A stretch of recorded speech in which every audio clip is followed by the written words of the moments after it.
സമാധാനം പുനഃസ്ഥാപിക്കാനുള്ള ശ്രമവുമായി സർവകക്ഷി സംഘത്തിന്റെ ജമ്മു കശ്മീർ സന്ദർശനം തുടരുന്നു. ശ്രീനഗറിൽ ഇന്ന് നടക്കുന്ന ചർച്ചകൾക്ക് ശേഷം സംഘം ഉച്ചയോടെ ജമ്മുവിലേക്ക് പോകും. സൈന്യത്തിന്റെ പ്രത്യേക അധികാര നിയമം പിൻവലിക്കണമെന്നുൾപ്പെടെയുള്ള ആവശ്യങ്ങളാണ് സംസ്ഥാന നേതാക്കൾ ഇന്നലെ ചർച്ചകളിൽ ആവശ്യപ്പെട്ടത്. സംഘർഷത്തിന് അയവില്ലാത്ത സാഹചര്യത്തിൽ സമാധാനം പുനഃസ്ഥാപിക്കുക എന്ന ദൗത്യവുമായി എത്തിയ സർവകക്ഷി സംഘം ഇന്നലെ 200ഓളം പേരുമായി കൂടിക്കാഴ്ച നടത്തി. ശ്രീനഗറിൽ ക്യാമ്പ് ചെയ്താണ് ചർച്ചകളിൽ ഏർപ്പെടുന്നത്. സൈനികാധികാര നിയമം പിൻവലിക്കുക, പെല്ലറ്റ് ഗൺ ഉപയോഗം അടിയന്തരമായി നിർത്തിവെക്കുക, സംസ്ഥാനത്തിന് കൂടുതൽ ധനസഹായം അനുവദിക്കുക, തൊഴിലവസരങ്ങൾ സൃഷ്ടിക്കുക തുടങ്ങിയ ആവശ്യങ്ങളാണ് ചർച്ചയ്ക്കെത്തുന്നവർ മുന്നോട്ട് വയ്ക്കുന്നത്. സന്ദർശനത്തിന്റെ 2ാം ദിനവും സമൂഹത്തിന്റെ നാനാതുറകളിൽ ഉള്ളവരുമായി ചർച്ചകൾ തുടരും. ഉച്ചയോടുകൂടി സർവകക്ഷി സംഘം ജമ്മുവിലേക്ക് പോകും.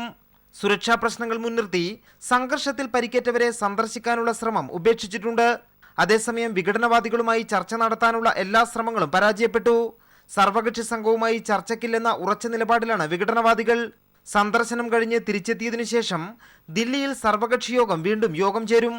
യോഗത്തിൽ വെച്ച് തുടർ പ്രവർത്തനങ്ങൾക്ക് രൂപം നൽകും. News bureau, Delhi. എന്നാൽ സമാധാന ശ്രമങ്ങൾക്കായി എത്തിയ സർവകക്ഷി സംഘത്തിന്റെ ചർച്ചയ്ക്കുള്ള ക്ഷണം വിഘടനവാദികൾ നിരസിച്ചു. സർവകക്ഷി സംഘത്തിലുള്ള സീതാറാം യെച്ചൂരി, ഡി രാജ, ശരത് യാദവ് എന്നിവർ വിഘടനവാദി നേതാക്കളെ കണ്ടെങ്കിലും അവർ ചർച്ചയ്ക്ക് തയ്യാറായില്ല. ആഭ്യന്തരമന്ത്രി രാജ്നാഥ് സിംഗിന്റെ നേതൃത്വത്തിലുള്ള സർവകക്ഷി സംഘം മുഖ്യമന്ത്രി മെഹബൂബ മുഫ്തി, മുൻ മുഖ്യമന്ത്രി ഒമർ അബ്ദുള്ള, വിവിധ രാഷ്ട്രീയ പാർട്ടി നേതാക്കൾ എന്നിവരുമായി കൂടിക്കാഴ്ച നടത്തി. സന്ദർശനത്തിന് മുന്നോടിയായി ശ്രീനഗർ ഉൾപ്പെടെയുള്ള സ്ഥലങ്ങളിൽ കർഫ്യൂ പിൻവലിച്ചിരുന്നു. ഹുറിയത്ത് കോൺഫറൻസ് ഉൾപ്പെടെയുള്ള വിഘടനവാദികളുമായും ചർച്ച നടത്താമെന്ന നിലപാടാണ് സർവകക്ഷി സംഘത്തിനുള്ളത്. സർവകക്ഷി സംഘവുമായി ചർച്ചയ്ക്കുള്ള മുഖ്യമന്ത്രി മെഹബൂബ മുഫ്തിയുടെ ക്ഷണം വിഘടനവാദി നേതാക്കൾ തള്ളി. സംഘത്തിലുള്ള സീതാറാം യെച്ചൂരി, ഡി രാജ, ശരത് യാദവ് എന്നിവർ, വീട്ടുതടങ്കലിലുള്ള ഹുറിയത്ത് നേതാവ് സയ്യിദ് അലി ഷാ ഗിലാനി, പോലീസ് കസ്റ്റഡിയിലുള്ള യാസിൻ മാലിക് എന്നിവരുമായി കൂടിക്കാഴ്ച നടത്തി. എന്നാൽ ഇവർ ചർച്ചയ്ക്ക് തയ്യാറല്ലെന്ന് അറിയിച്ചതായി സീതാറാം യെച്ചൂരി വ്യക്തമാക്കി. The Hurriyat apparently had decided in a meeting of theirs that they will not conduct any talks with the Indian parliamentarians who come here in this purpose. ചർച്ചയ്ക്ക് തയ്യാറല്ലെന്ന ഉറച്ച നിലപാടിലാണ് സയ്യിദ് അലി ഷാ ഗിലാനി, മിർവൈസ് ഉമർ ഫറൂഖ്, യാസിൻ മാലിക് തുടങ്ങിയ വിഘടനവാദി നേതാക്കൾ. അതേസമയം സർവകക്ഷി സംഘം താഴ്വരയിലെത്തിയതിനു പിന്നാലെ ഷോപ്പിയാനിൽ സംഘർഷമുണ്ടായി. ഡെപ്യൂട്ടി കമ്മീഷണറുടെ ഓഫീസിന് പ്രതിഷേധക്കാർ തീവച്ചു. സംഘർഷത്തിൽ 100-ലധികം പേർക്ക് പരിക്കേറ്റു. News bureau, Delhi. മുൻ മന്ത്രി കെ ബാബുവിന്റെ വീട്ടിൽ നിന്ന് പിടിച്ചെടുത്ത രേഖകളും മറ്റും ഇന്ന് മൂവാറ്റുപുഴ വിജിലൻസ് കോടതിയിൽ ഹാജരാക്കും. വസ്തു ഇടപാടിന്റെ രേഖകളും സ്വർണവും പണവുമായിരുന്നു കഴിഞ്ഞ ദിവസം നടത്തിയ റെയ്ഡിൽ പിടിച്ചെടുത്തത്. ഇതിൽ കൂടുതൽ പരിശോധന ആവശ്യമുള്ളവ പ്രത്യേക അപേക്ഷ നൽകി കോടതിയിൽ നിന്നും തിരിച്ചു വാങ്ങും. കൂടാതെ ബാബുവുമായി അടുത്ത ബന്ധമുള്ള ചിലരെ ചോദ്യം ചെയ്യാനും വിജിലൻസ് സംഘം തീരുമാനിച്ചു. തോപ്പിൽ ഹരി, ജോജി എന്നിവരെ നാളെ ചോദ്യം ചെയ്യും. അതിനുശേഷമായിരിക്കും ബാബുവിന്റെ ബിനാമികളെന്ന് കണ്ടെത്തിയ ബാബുറാം, മോഹനൻ എന്നിവരെ ചോദ്യം ചെയ്യുക.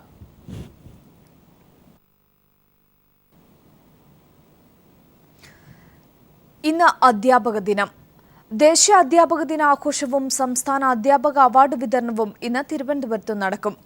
അട്ടക്കുളങ്ങര ഗവൺമെന്റ് സെൻട്രൽ ഹൈസ്കൂളിൽ നടക്കുന്ന ചടങ്ങ് മുഖ്യമന്ത്രി പിണറായി വിജയൻ ഉദ്ഘാടനം ചെയ്യും. വിദ്യാഭ്യാസ മന്ത്രി സി രവീന്ദ്രനാഥ് ചടങ്ങിൽ അധ്യക്ഷത വഹിക്കും. മുഖ്യമന്ത്രിയും വിദ്യാഭ്യാസ മന്ത്രിയും ജീവിതശൈലി എന്ന വിഷയത്തിൽ വിദ്യാർത്ഥികൾക്ക് സന്ദേശം നൽകും.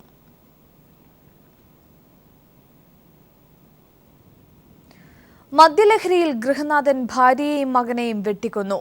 മൂവാറ്റുപുഴയ്ക്ക് സമീപം കലൂർക്കാട് ഏനാനെല്ലൂർ കോളനിയിലാണ് സംഭവം. കല്ലൂർക്കാട് കോട്ടയ്ക്കുപുറത്ത് വിശ്വനാണ് ഭാര്യയായ ഷീല, മക്കളായ ബിബിൻ, വിഷ്ണു എന്നിവരെ മദ്യലഹരിയിൽ ആക്രമിച്ചത്. ഇതിൽ ഷീല, മകൻ ബിബിൻ എന്നിവരാണ് മരിച്ചത്. ആനപ്പാപ്പാനായ വിശ്വൻ മദ്യപിച്ച് വീട്ടിൽ വരികയും വഴക്കുണ്ടാക്കുകയും പതിവായിരുന്നു. ഇത് ചോദ്യം ചെയ്തതാണ് പ്രകോപനത്തിനിടയാക്കിയത്. സന്ധ്യയോടെയായിരുന്നു സംഭവം. വിവരമറിഞ്ഞെത്തിയവരാണ് വെട്ടേറ്റവരെ ആശുപത്രിയിൽ പ്രവേശിപ്പിച്ചത്. കോലഞ്ചേരി മെഡിക്കൽ കോളേജിൽ പ്രവേശിക്കപ്പെട്ട വിഷ്ണു വയറിൽ ആഴത്തിലുള്ള മുറിവുമായി ഗുരുതരാവസ്ഥയിലാണ്. തീവ്രവാദത്തിനെതിരെ ശബ്ദമുയർത്തിയും ലോകരാജ്യങ്ങളുടെ കൂട്ടായ പ്രവർത്തനങ്ങൾക്ക് ആഹ്വാനം ചെയ്തും പ്രധാനമന്ത്രി നരേന്ദ്രമോദി G20 ഉച്ചകോടിയിൽ. ഇന്നലെ വിവിധ രാജ്യത്തലവന്മാരുമായി കൂടിക്കാഴ്ച നടത്തിയ മോദി ഇന്ന് ബ്രിട്ടീഷ് പ്രധാനമന്ത്രിയുമായും അർജന്റീന പ്രസിഡന്റുമായും കൂടിക്കാഴ്ച നടത്തും. ചൈനയിലെ ഹാങ്സുവിൽ തുടരുന്ന 11ാമത് G20 ഉച്ചകോടിയിൽ ലോകരാജ്യങ്ങളുടെ കൂട്ടായ പ്രവർത്തനം ഓർമ്മിപ്പിച്ചുകൊണ്ടാണ് പ്രധാനമന്ത്രി നരേന്ദ്രമോദി കയ്യടി വാങ്ങിയത്. രാഷ്ട്രീയവും സാമ്പത്തികവുമായ വെല്ലുവിളികളെ അതിജീവിക്കാൻ G20 അംഗങ്ങൾ പരസ്പരം സഹകരിക്കണമെന്ന് മോദി ചൂണ്ടിക്കാട്ടി. ഭീകരവാദം പ്രോത്സാഹിപ്പിക്കുന്നവരെ ഒറ്റപ്പെടുത്തണമെന്നും ഇതിനെതിരെ യോജിച്ച് മുന്നേറണമെന്നും മോദി ഉച്ചകോടിക്കിടെ ബ്രിക്സ് നേതാക്കളുടെ യോഗത്തിൽ ആവശ്യപ്പെട്ടു. Chinese president Xi Jinping, Australian പ്രധാനമന്ത്രി മാൽക്കം ടേൺബുൾ, സൗദി അറേബ്യൻ കിരീടാവകാശി മുഹമ്മദ് ബിൻ സൽമാൻ രാജകുമാരൻ എന്നിവരുമായി മോദി ചർച്ച നടത്തി. സമുദ്ര സുരക്ഷ, അടിസ്ഥാന സൗകര്യ വികസനം, ചെലവ് കുറഞ്ഞ ഭവന നിർമ്മാണം, ഊർജ്ജ മേഖല തുടങ്ങിയവയിൽ സഹകരണം ശക്തമാക്കാൻ സൗദിയുമായി ഇന്ത്യ ധാരണയിലെത്തി. ഇന്ത്യയുമായുള്ള ആയാസകരമായ ബന്ധം തുടർന്നു കൊണ്ടുപോകാനും ഉഭയകക്ഷി ബന്ധം ശക്തിപ്പെടുത്താനും ചൈന തയ്യാറാണെന്ന് ഷീ ജിൻപിങ് മോദിയെ അറിയിച്ചു.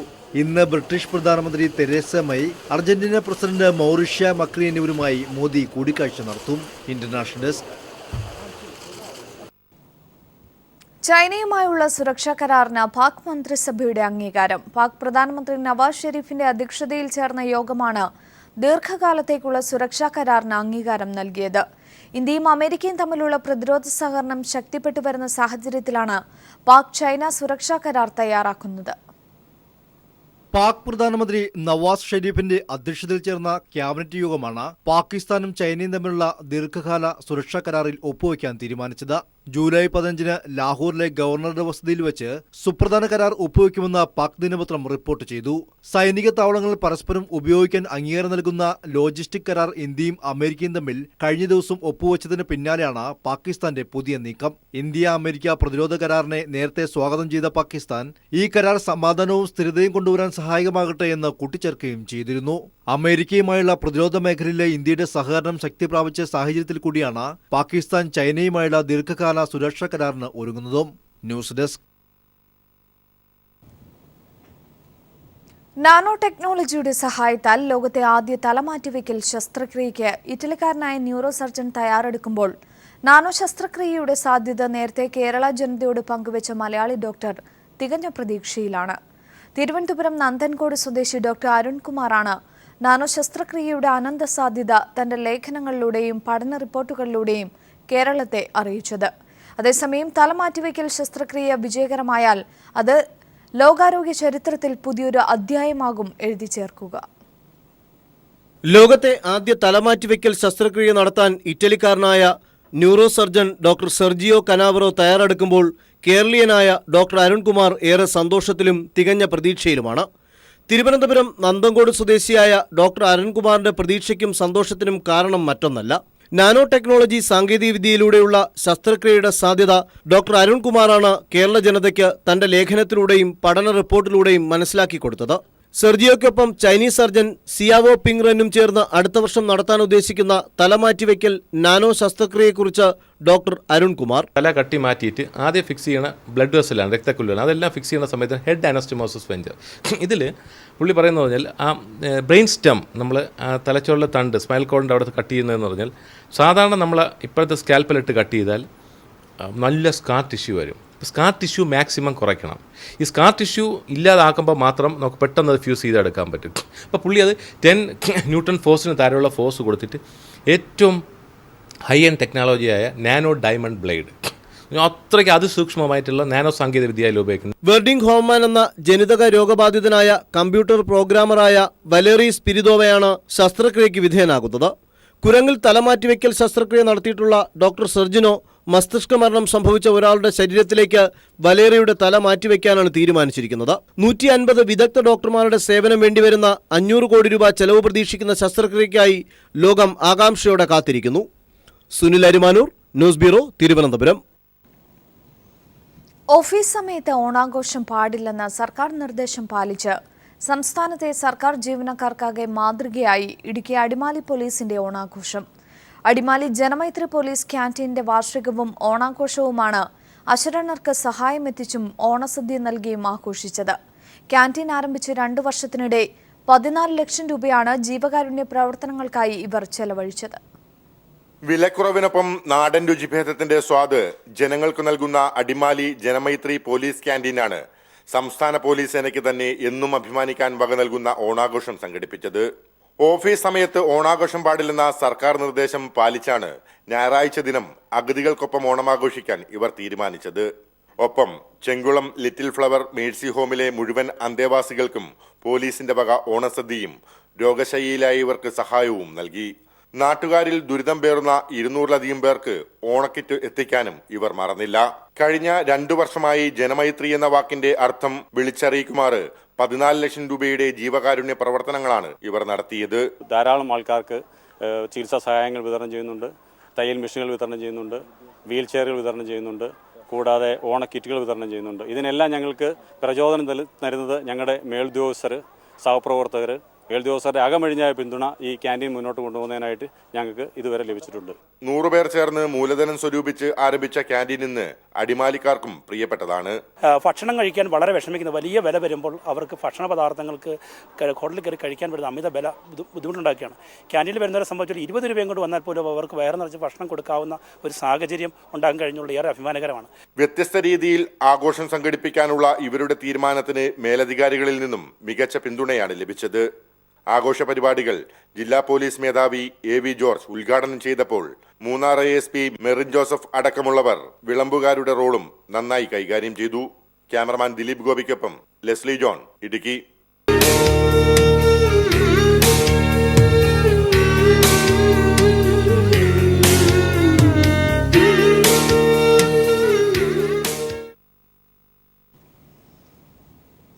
പൂരങ്ങളുടെ നാടായ തൃശൂരിൽ ഓണത്തിന്റെ വരവറിയിച്ച് ഇക്കുറിയും ഭീമൻ പൂക്കളമൊരുങ്ങി.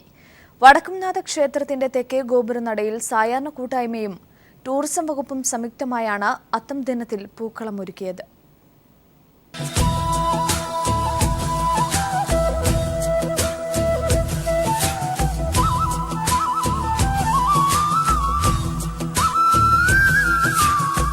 തൃശൂർ പൂരം കഴിഞ്ഞാൽ പൂരപ്രേമികൾക്ക് ഏറ്റവും ആവേശം പകരുന്ന ഓണക്കാലത്തിന്റെ വരവറിയിച്ചാണ് വടക്കുംനാഥ ക്ഷേത്രത്തിന്റെ തെക്കേ ഗോപുരനടയിൽ വമ്പൻ പൂക്കളമൊരുങ്ങിയത്.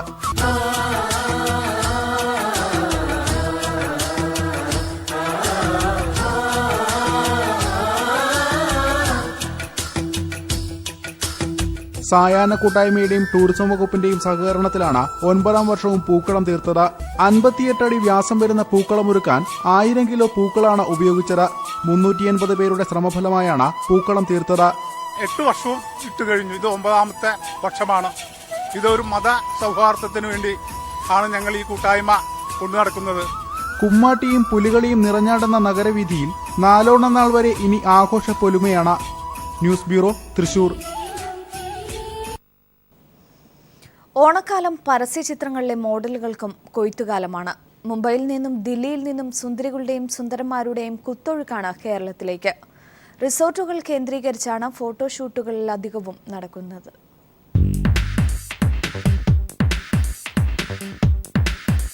സംസ്ഥാനത്തെ മിക്ക റിസോർട്ടുകളിലും പരസ്യചിത്രങ്ങൾക്കായുള്ള ഫോട്ടോഷൂട്ടുകളുടെ തിരക്കാണ്.